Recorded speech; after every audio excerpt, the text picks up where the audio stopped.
नमस्कार, मैं मनोज कुमार आप सभी का स्वागत करता हूँ। जैसा कि आप देख पा रहे हैं, शीर्षक ही है काकी और इसके रचनाकार हैं सियाराम शरण गुप्त। तो आज हम काकी के ऊपर चर्चा करेंगे। तो चलिए पाठ की तरफ बढ़ते हैं समय न गवाते हुए। शीर्षक है काकी। उस दिन बड़े सवेरे श्यामू की नींद खुली तो उसने देखा कि घर भर में कोहराम मचा हुआ है। कोहराम शब्द नया आया। कोहराम कोहराम का मतलब होता है रोना, अर्थात घर में जो है रोना धोना लगा हुआ है। इसके बाद उसकी माँ नीचे से ऊपर तक एक कपड़ा ओढ़े हुए कंबल पर भूमि शयन कर रही थी, अर्थात श्यामू की माँ। कैरेक्टर है श्यामू। श्यामू की माँ जो है वो मर चुकी है और धरती पर लेटी हुई है। अर्थात कहने का मतलब है कि हिंदू रीति रिवाज के अनुसार हम जानते हैं कि जब कोई व्यक्ति मर जाता है तो उसे जमीन पर जो है लेटा करके उसे सादे कफन से, सादे कपड़े से जो है लेटा देते हैं। तो वही स्थिति है। चूँकि श्यामू जो है छोटा है, इसलिए वह यह सारी चीज़ें देख करके कुछ समझ नहीं पा रहा है कि घर में लोग क्यों रो रहे हैं और माँ जमीन पर क्यों लेटी हुई है।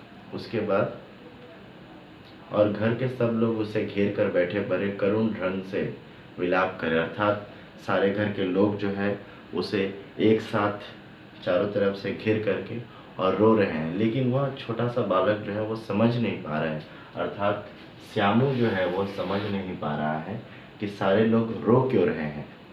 लोग जब उमा को शमशान ले जाने के लिए उठाकर ले जाने लगे तब श्यामू ने बड़ा उपद्रव मचाया, अर्थात जब उस छोटे बच्चे के सामने उसकी माँ को लेकर के सभी लोग शमशान की तरफ जा रहे थे तो वह बच्चा जो है उसको जाने के लिए, अपनी माँ को ले जाने के लिए जो है बड़ा उपद्रव यानी रोकना शुरू कर दिया ताकि उसकी माँ को ना ले जा सके, क्योंकि वह जानता ही नहीं था कि उसकी माँ जो है इस दुनिया को छोड़ चुकी है, इस दुनिया से अलविदा कह चुकी है। इसलिए बच्चा जो है अपनी माँ को अलग होने नहीं देना चाहता है अपने से। लोगों के हाथ से छूटकर वह उमा के ऊपर जा गिरा। अब देखिए यहाँ पे जो माँ है उसका नाम है उमा, अर्थात अपनी माँ पर जा गिरा।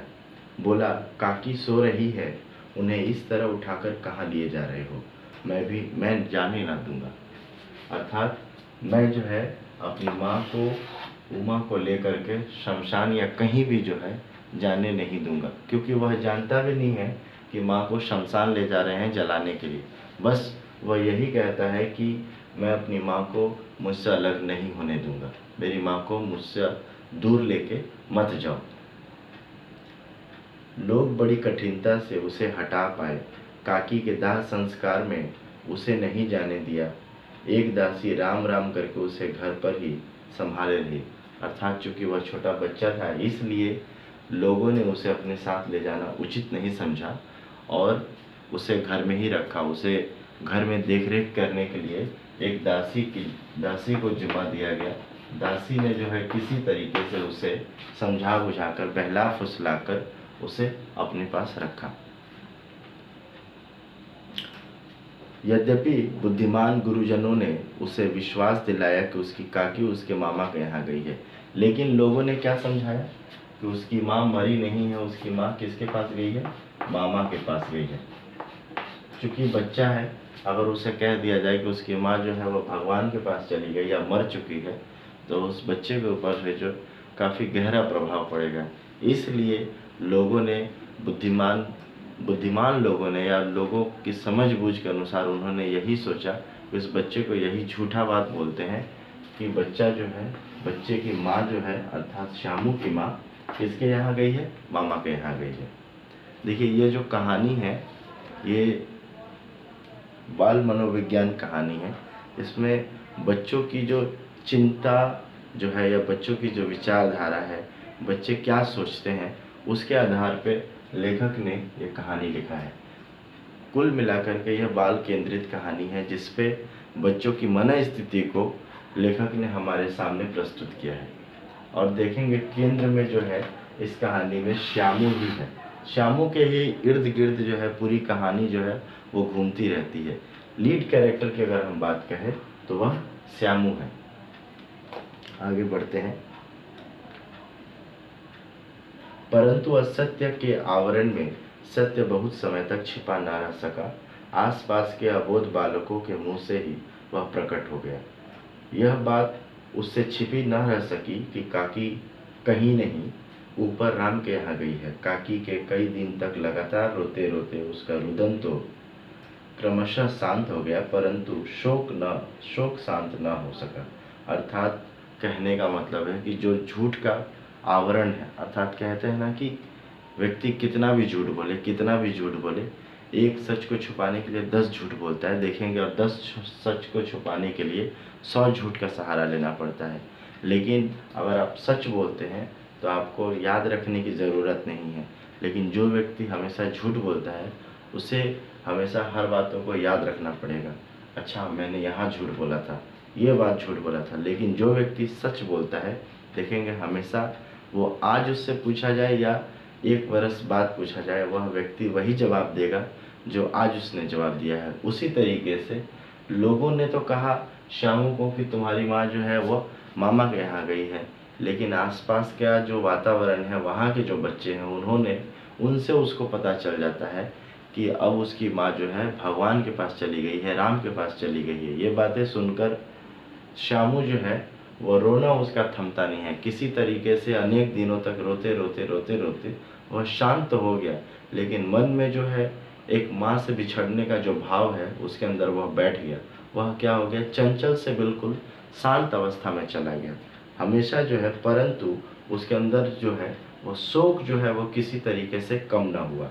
वर्षा के अनंतर 1-2 दिन में पृथ्वी के ऊपर का पानी तो अगोचर हो जाता है, परंतु भीतर ही भीतर उसकी आर्द्रता जैसे बहुत दिनों तक बनी रहती है, वैसे ही उसके अंतःस्थल में वह शोक जाकर बस गया। वह प्रायः अकेला बैठा बैठा शून्य मन से आकाश की ओर ताका करता। ये जो लाइन है यहाँ पे आप मार्क कर सकते हैं। वर्षा के अनंतर 1-2 दिन में पृथ्वी के ऊपर का पानी तो अगोचर हो जाता है, परंतु भीतर ही भीतर उसकी आर्द्रता जैसे बहुत दिनों तक बनी रहती है, वैसे ही उसके अंतःस्थल में वह शोक जाकर बस गया था। ये लाइन जो है आप मार्क कर लीजिए, ये परीक्षा के लिए बहुत ही महत्वपूर्ण लाइन है। और सबसे बड़ी बात यहाँ पे कहा जा रहा है कि जिस तरीके से वर्षा के बाद क्या होता है, 2-3 दिनों के बाद हम देखते हैं कि धरती की ऊपरी सतह जो है वो बिल्कुल सूख जाती है, लेकिन नमी जो है वो ज़मीन के अंदर रहती है। उसी तरीके से, बिल्कुल ठीक उसी तरीके से श्यामू का भी जो है माँ के मरने के बाद हो सकता है कि वह ऊपर से शांत हो गया, लेकिन जो शोक की भावना है वह उसके अंदर जो है कहीं ना कहीं जो उसको खाए जा रही थी। देखिए, लेखक ने जो है यहाँ पर श्यामू के मन की स्थिति को जो है प्रकृति वर्षा के माध्यम से जो है, वर्षा ऋतु के माध्यम से जो है हमारे सामने प्रस्तुत किया है कि जिस प्रकार बारिश होने के बाद 2-3 दिनों के बाद, 4 दिनों के बाद देखेंगे कि धरती की ऊपरी सतह सूख जाती है, लेकिन अंदर से जो वह गीला रहता है, अंदर से वह नमी रहता है उसके अंदर। उसी तरीके से श्यामू भी जो है ऊपरी मन से वह चुप हो चुका था, लेकिन अंदर ही अंदर जो है कहीं भी ये देखने को मिलता है कि उसकी माँ जो है उसके हमेशा मन में जो है वह चलती रहती है। अपने माँ के बारे में वो हमेशा जो है वह सोचता ही रहता है। वह प्रायः अकेला बैठा बैठा शून्य मन से आकाश की ओर ताका करता। वो शून्य मन से यानी खाली मन से आकाश की ओर ताका करता। आकाश की ओर ताका करता, इसका मतलब कहने का है कि वह हमेशा अपनी माँ को याद करता। लोगों ने कहा था या बच्चों ने कहा था कि तुम्हारी माँ जो है राम के पास चली गई, भगवान के पास। तो हम हमेशा जो है भगवान समझते हैं आकाश में है, तो वह हमेशा आकाश की ओर देखा करता कि कहीं जो है, और कोशिश यही करता अपनी माँ से बात करने की। एक दिन उसने ऊपर आसमान में पतंग उड़ती देखी। न जाने क्या सोचकर उसका हृदय एकदम खिल उठा। विश्वेश्वर के पास जाकर बोला, काका मुझे एक पतंग मंगा दो। अपने पिताजी के पास जाकर के बोला कि मुझे एक पतंग मंगा दीजिए। पतंग को उड़ता हुआ देखा, पता नहीं उसके मन में क्या विचारधारा आई, और उसने अपने पिता से कहा कि मुझे एक पतंग मंगा दीजिए। पिता का नाम जो है विश्वेश्वर।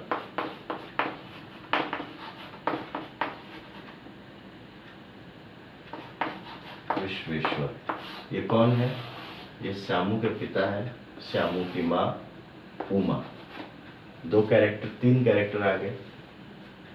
अब देखिए, पत्नी की मृत्यु के बाद विश्वेश्वर अन्य मनस्क रहा करते थे। अन्य मनस्क का मतलब जिसका मन कहीं नहीं लगता है, अर्थात वह भी जो है कहीं ना कहीं जो विश्वेश्वर जो है वह भी अंदर से टूट चुके हैं। अच्छा मंगा दूंगा कहकर वे उदास भाव से कहीं और चले गए। अपने बेटे को कहा ठीक है मंगा दूंगा, चिंता मत करो, अभी नहीं बाद में मंगा दूंगा, और यही बात बोल करके वो कहीं दूसरी ओर चले जाते हैं। श्यामू पतंग के लिए बहुत उत्कंठित था। वह अपनी इच्छा किसी तरह रोक न सका। एक जगह खूंटी पर विश्वेश्वर का कोट टंगा हुआ था, लेकिन पिता की इस बात से उसके मन में जो है सब्र जो है वो नहीं रहा। उसने क्या देखा कि पिताजी का कोट जो है खूंटी पर टंगा हुआ है, उसमें से क्या किया, उसने कुछ पैसे निकाल लिए। इधर उधर देखकर उसने एक स्टूल सरका कर रखा और ऊपर चढ़कर कोट की जेबें टटोली। उनमें से एक चवन्नी का आविष्कार करके वह तुरंत वहां से भाग गया। अर्थात पिता के कोट से उसने 25 पैसे, अब कहेंगे चवन्नी।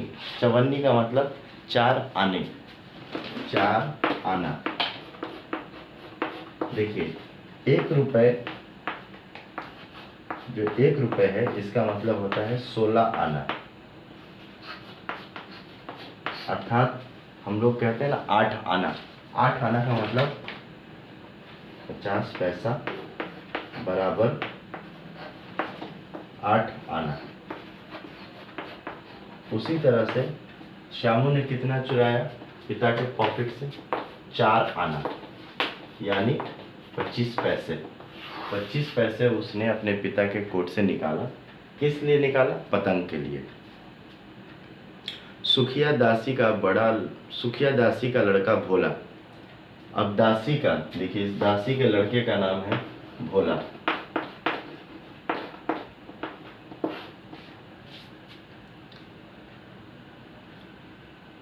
श्यामू का समवयस्क साथी था। समवयस्क मतलब उसके ही समान उम्र का साथी था।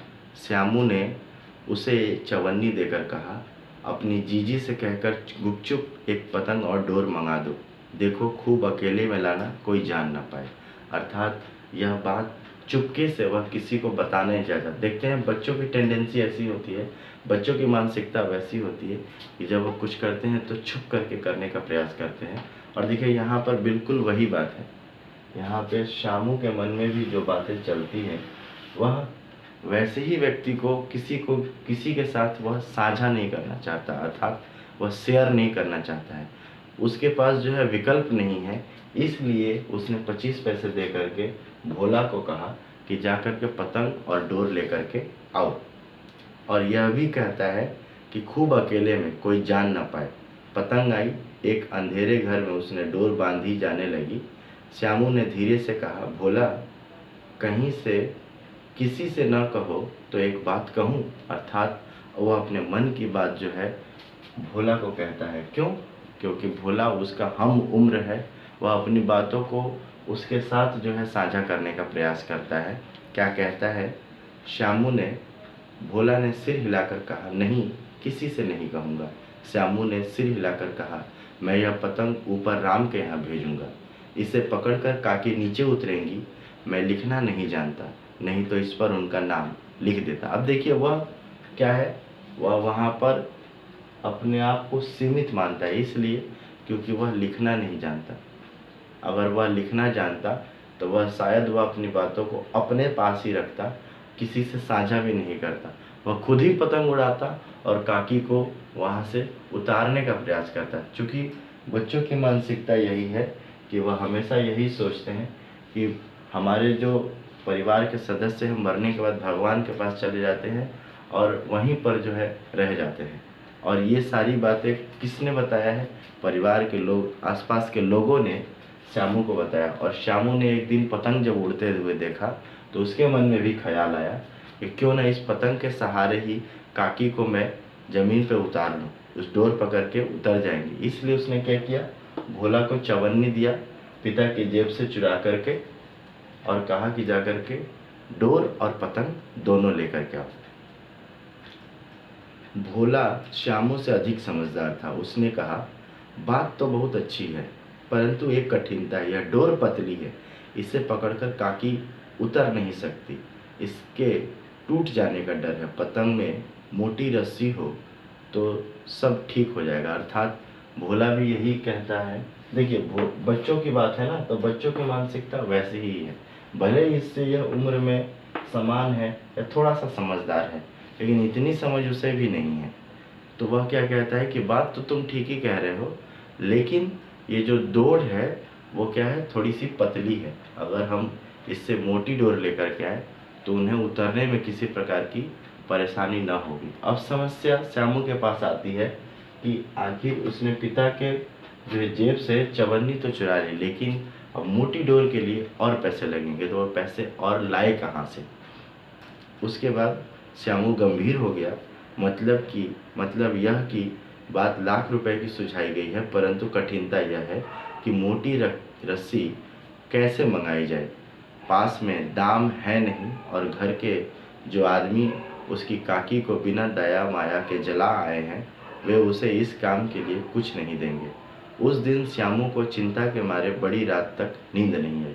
अब उस दिन का समय बीत गया। दूसरे दिन उस दिन रात को जो है श्यामू अब ये सारी बातें सोच रहा है कि किस तरीके से मैं अपनी माँ को वापस जो है धरती पर लेकर के आऊँ। वह सारी बातें सोचने लगता है। पहले दिन की तरकीब से दूसरे दिन उसने विश्वेश्वर के कोट से 1 रुपया निकाला। अब जिस तरीके से पहले दिन के तरकीब से, यानी क्या क्या, स्टूल लगाया और पिता के जेब से, कोट का जो जेब है उसमें से अब कितने रुपए निकाला, 1 रुपये निकाल दिया। यानी 1 रुपये का मतलब 16 आना निकाल दिया उसने। कितने रुपए निकाले, 1 रुपये, यानी 16 आना निकाला। अब निकाल के ले जाकर भोला को दिया और बोला, देख भोला, किसी को मालूम ना होने पाए, अच्छी अच्छी 2 रस्सियाँ मंगा दे। एक रस्सी ओछी पड़ेगी। ओछी का मतलब होता है छोटा। ओछी का मतलब होता है छोटा। रस्सी जो है, एक रस्सी छोटी पड़ जाएगी, इसलिए जो है तुम एक काम करो, एक रस्सी जो है वो छोटी पड़ जाएगी, इसलिए तुम काम करो, तुम 2 रस्सी लेकर के आना। ठीक है। जवाहर भैया से एक कागज पर काकी लिखवा लूँगा। अब देखिए, होता यह है कि जवाहर नाम एक कैरेक्टर आता है। जवाहर कहता है कि जवाहर से मैं क्या करूँगा कि नाम लिखवा लूँगा। क्या नाम लिखवा लूँगा? काकी। किस पे? पतंग पे। नाम का चिट रहेगी तो पतंग उन्हीं के पास पहुँचेगा। अर्थात उसका कहना है कि काकी नाम लिखा रहेगा पतंग पे, तो ऊपर से काकी देखेंगी तो समझ जाएंगी कि पतंग मेरे लिए ही है, और वह उस डोर को पकड़ करके वापस जो है नीचे उतर जाएंगे। तो सोचिए यहाँ पे क्या है, मैंने कहा बच्चों की मानसिकता की बात कही हुई है, तो श्यामू की मानसिकता जो है साफ साफ देखने को मिलती है। आगे बढ़ते हैं। 2 घंटे बाद प्रफुल्ल मन से यानी खुशी खुशी श्यामू और भोला अंधेरी कोठरी में बैठे बैठे पतंग में रस्सी बांध रहे थे। अकस्मात का मतलब अचानक। शुभ कार्य में विघ्न की तरह उग्र रूप धारण किए हुए विश्वेश्वर वहां आ घुसे। विघ्न मतलब बाधा, और उग्र रूप मतलब क्रोध से, गुस्से से। विश्वेश्वर यानी श्यामू के पिता भोला और श्यामू को धमकाकर बोले, तुमने हमारे कोट से रुपया निकाला है। भोला सक पकाकर एक ही डांट में मुखबिर हो गया। मुखबिर का मतलब होता है भेद खोलने वाला। अर्थात डर के मारे उसने सारी जो बातें थी, जो बातें केवल श्यामू और भोला के बीच में थी, वो सारी बातें जो है अब किसके सुपुर्द हो गई? विश्वेश्वर के पास चली गई ये सारी बातें। अब बोला, श्यामू भैया ने रस्सी और पतंग मंगाने के लिए निकाला था। विश्वेश्वर ने श्यामू को 2 तमाचे जड़कर कहा, चोरी सीख कर जेल जाएगा? अच्छा, तुझे आज अच्छी तरह समझता हूँ। यह कहकर फिर तमाचे जड़े और कान मलने के बाद पतंग फाड़ डाली। अब रस्सियों की ओर देखकर कहा, यह किसने मंगाई? पतंग को उसने फाड़ दिया और रस्सियाँ जब उसके सामने पड़ी थी तो उसको देख करके कहा, यह रस्सियाँ कौन मंगाया? भोला ने कहा, इन्होंने ही मंगाई थी, अर्थात श्यामू ने मंगाई। कहते थे इनसे पतंग तान कर काकी को राम के यहाँ से नीचे उतारेंगे। अर्थात तो सारी बातें देखिए, मन, एक कहावत है ना कि सादा मने कादा नहीं, अर्थात कहने का मतलब है जो मन साफ सुथरा होता है उसमें किसी प्रकार का कोई मैल नहीं होता है। तो चाहे वो श्यामू के मन में हो या भोला के मन में, जो भी बातें थी उसने साफ साफ जो है विश्वेश्वर से कह दी कि हम लोगों ने क्यों ये रस्सी मंगाई और क्यों ये पतंग मंगाया। विश्वेश्वर हत बुद्धि होकर, हत बुद्धि का मतलब होता है कुछ भी सोच न पाने की अवस्था में, उसने क्या देखा कि वहीं खड़े रह गए। उन्होंने फटी हुई पतंग उठाकर देखी, उस पर चिपके हुए कागज पर लिखा हुआ था काकी। अर्थात वह यह सब सारी चीज़ों को देख करके जो है वह आश्चर्यचकित हो गए कि एक छोटा सा बच्चा जो है अपनी माँ के लिए किस प्रकार जो है कितने जतन से जो है वह पतंग को मंगाता है। और सोचिए वहाँ तक कि अपने माँ के लिए उसे अपने पिता के जेब से जो है चोरी भी करना पड़ा, जो आज तक कभी चोरी नहीं किया। उसने अपनी माँ के लिए क्या किया, जेब से पैसे भी निकाले। तो प्रश्न आपको पूछा जा सकता है कि श्यामू ने अपने पिता के कोट से कितने रुपए की चोरी की? तो आप इसका प्रश्न लिख सकते हैं। उसमें मूल रूप से जो है मुख्य किरदार कौन कौन है, श्यामू का हम उम्र कौन कौन है? तो श्यामू का हम उम्र कौन है? भोला। भोला को भी पढ़ना लिखना नहीं आता है, तो आखिर पतंग पर जवाहर के द्वारा क्या लिखवाया गया? जवाहर के द्वारा क्या लिखवाया गया? काकी। ये सारे छोटे छोटे प्रश्न हैं, कुल मिलाकर के जो है यहाँ पे प्रश्न जो है वो 2-2 और 3-3 नंबर के प्रश्न रहेंगे। तो अगले क्लास में जो है हम लोग क्या करेंगे, इससे जो जुड़े प्रश्न उत्तर हैं हम लोग उस पर भी चर्चा करेंगे। तो आशा करता हूँ कि आप लोगों को ये काकी जो पाठ है वो समझ में आया है। ये पूरी तरीके से मैंने टेक्स्ट को पढ़ाया है। मैं जो भी आप लोगों को वीडियोस में अवेलेबल कराऊंगा वो सारी की सारी चीज़ें जो है वो टेक्स्ट ही रहेंगे। पहले हम लोग टेक्स्ट को पढ़ेंगे, टेक्स्ट को जो है वो आलोचनात्मक तरीके से पढ़ेंगे ताकि सारी जो समस्या है या सारी जो चीज़ें हैं हमारी वो क्लियर होती जाए। और एक वीडियो ऐसा रहेगा जिसमें इन सारे पाठों का प्रश्न उत्तर जो है वो अलग से रहेगा, ये केवल टेक्स्ट है। तो आज के लिए इतना ही काफ़ी है, अगली क्लास में मिलते हैं। धन्यवाद।